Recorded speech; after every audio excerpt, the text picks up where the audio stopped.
A leitura nos convida a acompanhar a trajetória dos vários personagens de um livro. O cotidiano, os caminhos percorridos, as paisagens visitadas. E foram cenários do nosso estado, retratados pelos autores de romances gaúchos, que também inspiraram pesquisadores da Faculdade de Letras da UPF. A pesquisa se propôs a estudar a relação entre a literatura e a geografia. O projeto analisa alguns romances da nossa literatura e traça mapas que representam a trajetória do personagem no decorrer da história. Para falar sobre a pesquisa, estão aqui no estúdio a coordenadora do projeto, a professora Ivânia Campignoto Aquino e o acadêmico do curso de Letras, Jair Pereira Júnior. Mas antes de darmos início a esta conversa, vamos acompanhar a reportagem produzida pela nossa equipe em parceria com a UPF TV. Por muito tempo se pensou a literatura apenas como ficção. Romances e personagens que não poderiam existir no mundo real. Mas nem sempre o mundo da ficção se contrapõe ao mundo real. Sabemos que a imaginação produz imagens que podem se relacionar com a realidade.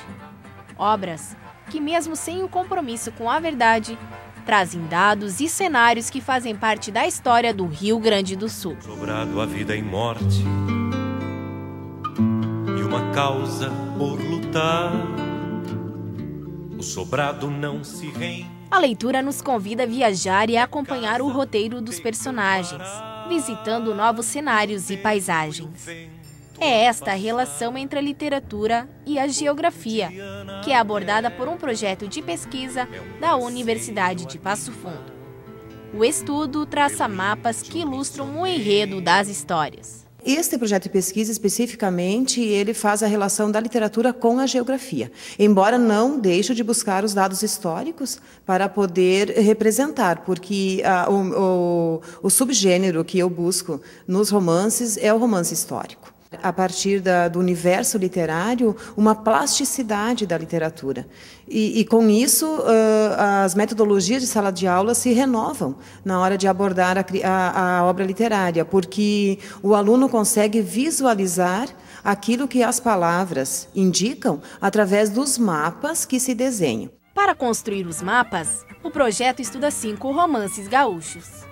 O que eles têm em comum é o fato de abordarem no enredo a história da imigração alemã no estado. E os romances, então, são produzidos em maior número sobre essa etnia, embora ainda nós temos padrões de exclusão que os mapas me mostraram pela pesquisa interessantes, assim, do que não se abordou ainda sobre essa colonização alemã. Como objeto amplo é imigração e colonização. Os italianos também, a visão deles, né, dentro da literatura, será investigada posteriormente. Agora você continua acompanhando no estúdio como está o andamento do projeto.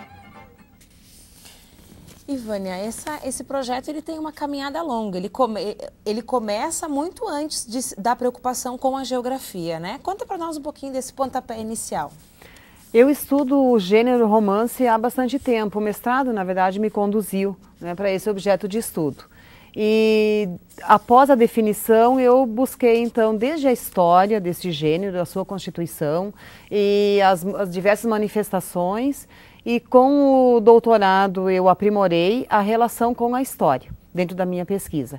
E aí é que eu tive um contato mais direto com os romances que tratam da formação do estado do Rio Grande do Sul. A nossa literatura, ela é rica ao tratar no sentido de tratar da nossa história, da história local. E quando se trata do romance, essa riqueza ainda aumenta, porque nós temos aqui o cultivo do romance histórico, pelos nossos escritores, desde da primeira obra.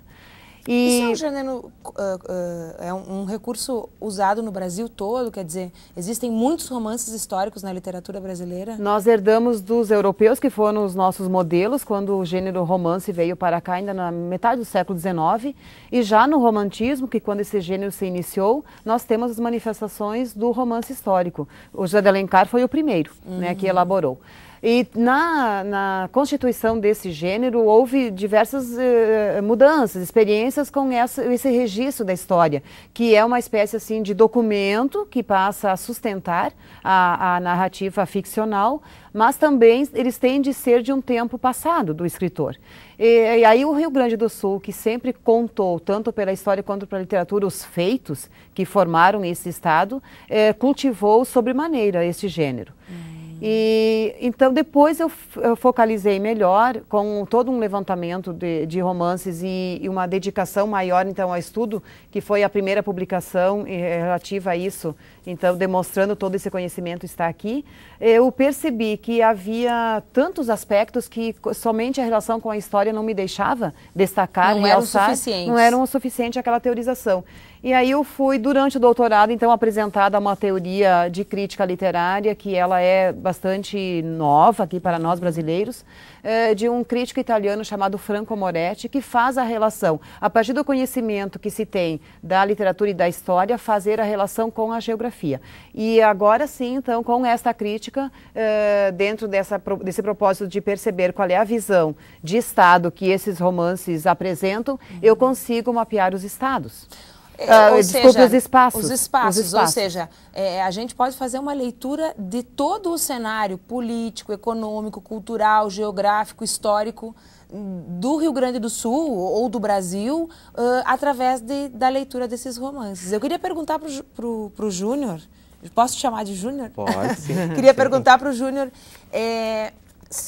o que te chama mais a atenção ao integrar esse projeto de pesquisa? É a relação com a geografia? É a relação com a história? Ou é o romance gaúcho? Qual é o elemento que mais te entusiasmou nesse processo? Eu acho que é tudo isso impregnado, né? Tudo isso junto, né? É claro que a literatura, né, em primeiro lugar, e daí vem a geografia e vem outras áreas, né, em conjunto, né, com tudo isso, né? E para mim é um início de uma caminhada, né, de pesquisa, né, que servirá depois para eu prosseguir os meus estudos, né. Vocês estão trabalhando com 5 autores, né? Que autores são esses?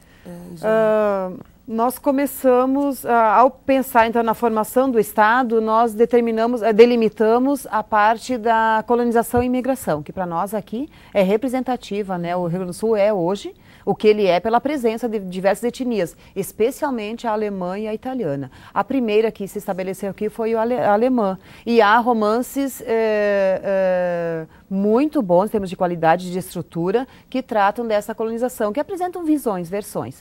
Os 5 autores, então, que nós escolhemos, eles têm essa produção relativa, então, à colonização. O primeiro romance gaúcho foi publicado em 1847, é o segundo romance reconhecido pela crítica brasileiro e trata já da etnia alemã e trata do processo de colonização, especialmente a parte da assimilação, né, da nova etnia, né, juntamente com a Lusa aqui, que era a local.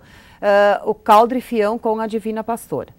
Esse é o nosso primeiro objeto de pesquisa. O segundo romance é de 1924, porque na sequência desse intervalo de tempo só houve este romance a tratar da colonização do Rio Grande do Sul. No Rio Grande do Sul. Já representando o núcleo urbano, que é uma história que se passa no centro de Porto Alegre. Porque o outro falava da questão rural, do campo, e da agricultura, da pecuária. E isso tem como pano de fundo a Revolução Farroupilha, porque é de 47, a Farroupilha, né, havia acabado um pouco antes, e ele se passa em São Leopoldo.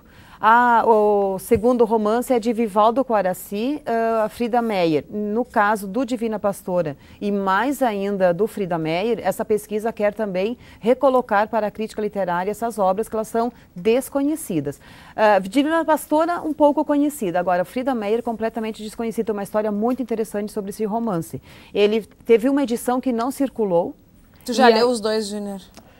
A Divina Pastora agora é o objeto do momento dele. Não te pareceu muito distante da nossa realidade, ou um vocabulário um pouco inacessível ou difícil, porque foi escrito há muito tempo atrás? Sim, claro que o livro traz as explicações em nota de rodapé, então acho que não é uma existe, Ivone, esse trabalho de atualização dos romances hoje? Aqui. Não, tu sabes que é uma coisa interessante. No caso da Divina Pastora, o próprio Caldrifião, sendo segundo romance no Brasil, havia assim uma imaturidade quanto à fórmula do romance. E ele escreve a história e explica em nota de rodapé certos vocábulos. Ele mesmo, em 1847. Esta é também, aí a pesquisa ela vai se abrindo, né? Neste caso, como é que nós entendemos, o que nós estamos até produzindo um artigo sobre isso, sobre esse momento da imaturidade da forma do gênero romance no Brasil, representado pelo jeito de escrever, pelo discurso. Olha que coisa bacana da gente dividir com o nosso telespectador, né? O romance vai amadurecendo, a maneira de escrever no Estado, a maneira de mostrar o Estado, a maneira de construir a história, não é a mesma hoje do que há 100, 100 e poucos, 200 anos atrás. Não, o gênero se renova, ele tem uma evolução e a gente consegue perceber por esses 5 autores ligados a um tema que é a imigração, uma diferença assim impressionante. O terceiro, que é Um Rio Imita o Reno, do Viana Mug, vejo que são um tanto desconhecidos. Esse terceiro, então, ele é de 38, 39, já quando o nazismo estava todo armado e tem, por tratados alemães, uma representação do que teria acontecido em São Leopoldo e qual o comportamento e a visão da etnia alemã sobre... Também de São Leopoldo. Todo o núcleo que é o berço da colonização alemã está representado nos romances.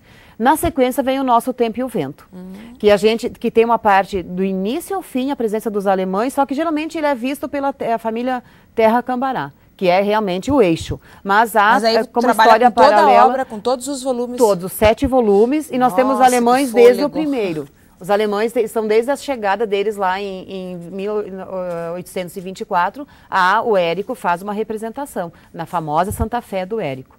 E depois nós temos A Ferro e Fogo, que aí sim é a grande saga da colonização, os primeiros 50 anos da colonização alemã, toda ela representada pelo José Guimarães. E no caso do A Ferro e Fogo, é o último na cronologia, né, nas nossas datas, mas é o primeiro que está pronto o nosso estudo. Olha, esse já está acabado. Porque é mais atual também, Júnior? Sim, também. Tu gostaste do A Ferro e Fogo? Sim. Muito bom. Produzimos mapas, já temos uma aprovação já da editora da UPF para a publicação do livro. Isso. Já está ok. Bom, gente, e você aí em casa, já leu algum desses romances ou são todos desconhecidos? Ficou um pouco curioso? Bom, nós voltamos no segundo bloco falando um pouco mais dos romances e da relação com a nossa geografia. Até lá!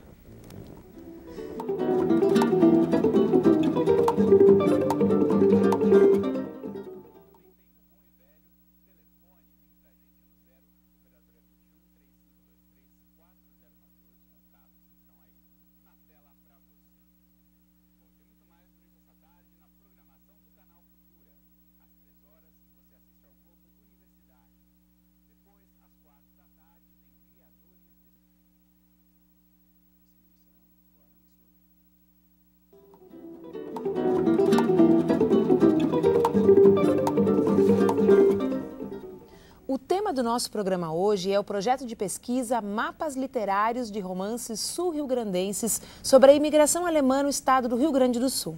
Mas antes de começarmos nossa conversa, vamos assistir a segunda parte da reportagem produzida pela equipe da UPF-TV e do Núcleo Experimental de Jornalismo.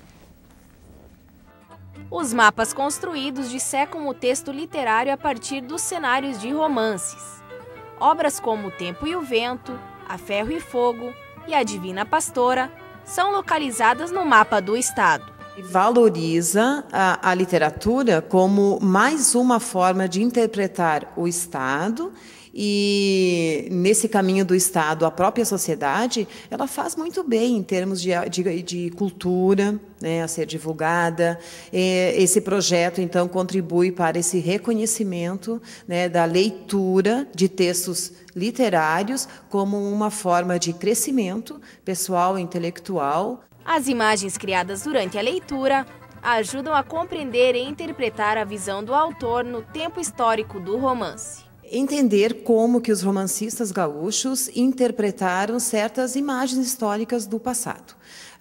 Imigração e colonização, por exemplo, que a nossa formação como Estado advém da presença dos grupos europeus, né, formando a nossa cultura, a nossa economia, o nosso comércio. E nós temos excelentes romancistas que tratam dessa especificidade da formação do Estado.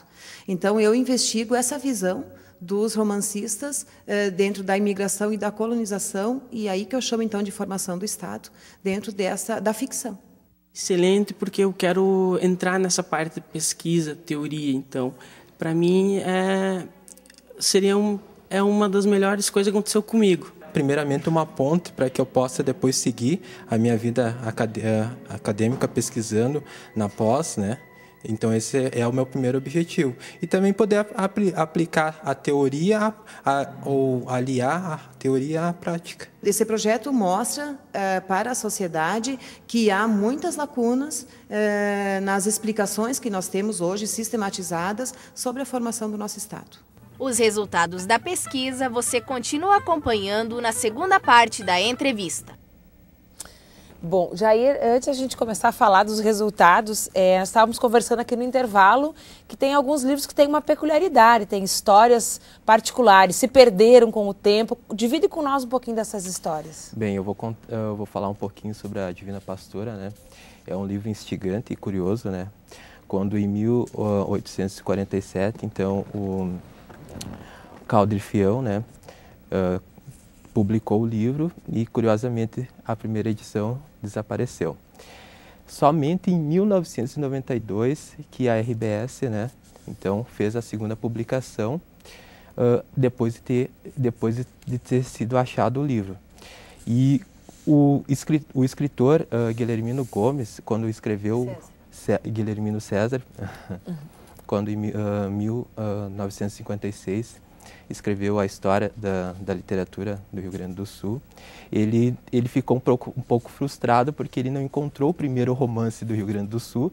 Então ele coloca na introdução, né, fazendo um apelo ao leitor que se o romance, né, então que interessante, né, que trouxesse, que tornasse público, né, e a partir e o que aconteceu, e de fato aconteceu quando um homem, que agora eu não vou lembrar o nome aqui, de Pelotas, um leitor de Pelotas, então encontra um exemplar do livro lá no Uruguai, em Montevidéu, e traz, né, e a partir desse exemplar é que se faz, então, a segunda publicação, né, do romance em 1992. Olha só.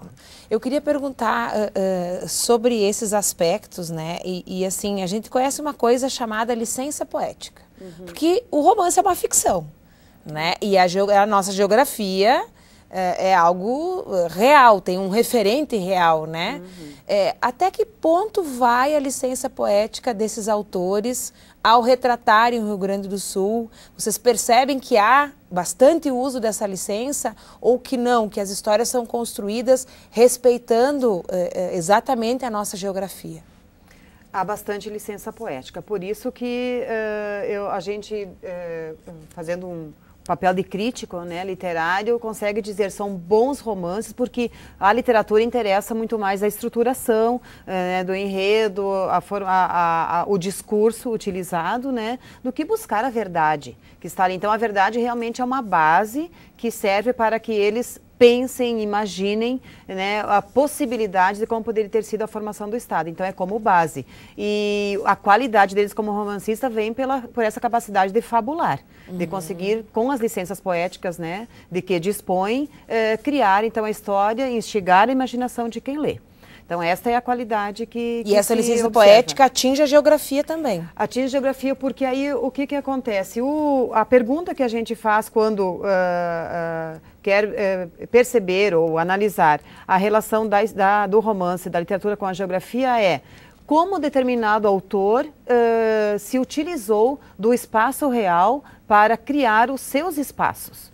Porque sempre é a criação do autor, mesmo que se diga, ocorreu em São Leopoldo, mesmo que se saiba que uma das personagens principais do José Guimarães morava no centro de Porto Alegre, mas a São Leopoldo, ou o centro de Porto Alegre, criado pelo Josué.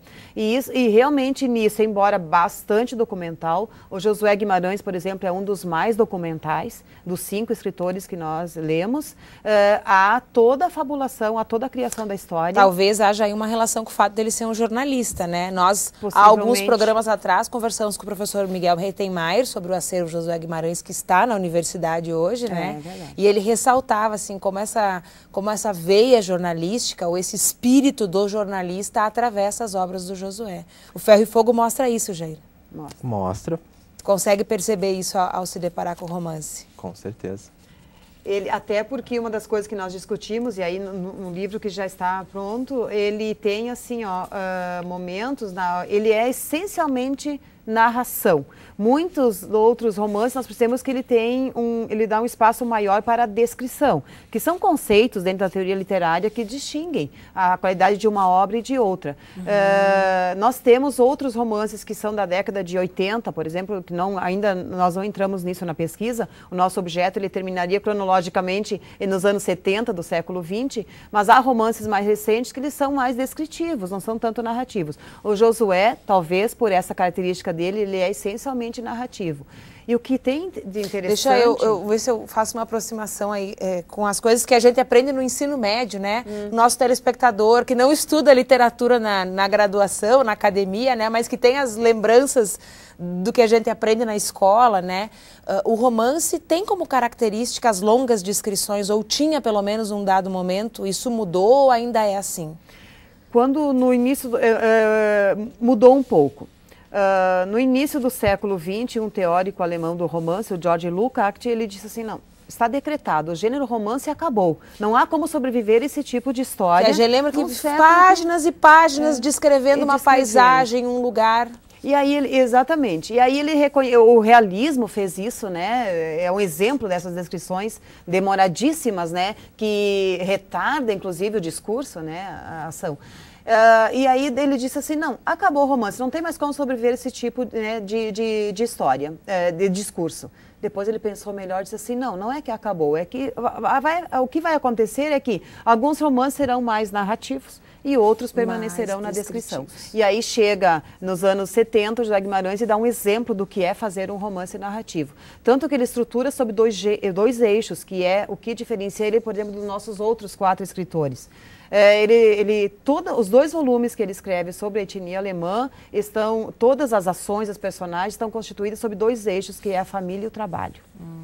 Né? Por isso faz com que ele tenha uma família que atravessa também os 50 anos iniciais da imigração. Ele não tem... ele tem um conceito muito ligado à etnia de trabalho, demonstrando que eles se diferenciavam do trabalho que na época existia aqui no estado, que era mais ligado a charqueadas, e não havia muito a família como tal, protagonista da história do Rio Grande do Sul, não era aquela família que ia para a labuta, que ia para o trabalho braçal, havia os escravos, havia o trabalhador da charqueada. E vem essa etnia e mostra o quê? Que toda a família vai para o trabalho e ela se estrutura como família pelo trabalho. E aí esses 2 eixos vão fazer toda a diferença na armação do enredo. E onde essa família trabalha? Para onde ela se deslocou? O que ela construiu em tal espaço? Aí entram os mapas para nos mostrar. Porque nesse deslocamento ela vai também crescendo, ela vai sofrendo, ela vai tendo perdas. Quais são as cidades que mais aparecem? A Ferro e Fogo, vocês já concluíram o estudo, Concluímos né? o estudo. Quais são os lugares que mais aparecem no A Ferro e Fogo? São Leopoldo, Porto Alegre, Chuí e a colônia de São Leopoldo, também na região, então... Ao redor, não seria grande São Dois Leopoldo. Irmãos e Votia, a região ali mesmo, que hoje ainda sabemos que foi colonizada e que ainda subsiste toda a cultura alemã. E Jair, como é que é feito isso? Tu vai lendo e vai anotando no mapa mesmo? Literalmente? Primeiramente eu fiz a primeira leitura para entender o livro. Depois disso fiz uma outra leitura para mim fazer a marcação do deslocamento dos personagens, né? E a partir daí, né, a gente vai criando os mapas. Vai, né? construindo as trilhas dentro do mapa do Rio Grande do Sul. E fazendo as relações, né, entre os povos, entre os personagens, né, entre os alemães e entre os que aqui já estavam, né? Eu fico curiosa a perguntar uma coisa que eu não sei se vocês tinham o objetivo de observar ou se é possível ser observado, mas a gente fala muito, né? Hoje eu vou daqui a Porto Alegre em 3 horas. Uma vez se levava um dia inteiro. Vocês conseguem também perceber essas marcas do tempo do deslocamento? Há 2 mapas do A Ferro e Fogo que nos mostram exatamente isso. Um deles mostra a importância do Rio dos Sinos. Não fosse o Rio dos Sinos, para fazer até o escoamento dos produtos, o comércio não havia se estabilizado. Isso na história mesmo, né? Está registrado. E o Josué trabalha isso muito bem. Ele vai nos dando o crescimento da família protagonista a partir do comércio de produtos da colônia, excedentes, né, que eles comercializavam. E aí, então, a maioria das cenas vão acontecer assim, o produto está na canoa, vai, né, os lanchões, eles chamavam, né, canoa, né, lanchões, está no rio, então esse transporte. E aí tem uma marcação de tempo, e aí tempo e espaço, né, se combinando para a chegada em Porto Alegre. E há um outro que mostra o deslocamento, que tem uma mudança drástica na família, principalmente na parte afetiva. Há o deslocamento da família quando estava em São Leopoldo logo no início, com a demora do governo, que isso também é real, para lhe dar as condições ali de instalação. Eles são enganados e acabam indo para o Chuí e ganham uma estância de um patrício deles que é o vilão da história, né, que é o morador já da cidade de Porto Alegre. E claro que eles conseguem progredir na estância, apesar de muito sofrimento, mas e o trajeto que eles fazem na época então demorado, com carroça, outro meio de transporte, vai nos dando toda a geografia, inclusive descrevendo as nossas lagoas e todo o percurso para chegar no Chuí. Mas não só isso, vai nos mostrar que esse é um ponto fundamental também na interpretação do Josué, e eu acho magnífico, que o Rio Grande do Sul ainda era terra de ninguém, apesar de todos os esforços de colonização, porque aí a família se surpreende com a fisionomia de algumas pessoas que encontram, que eles encontram vagando, são os espanhóis.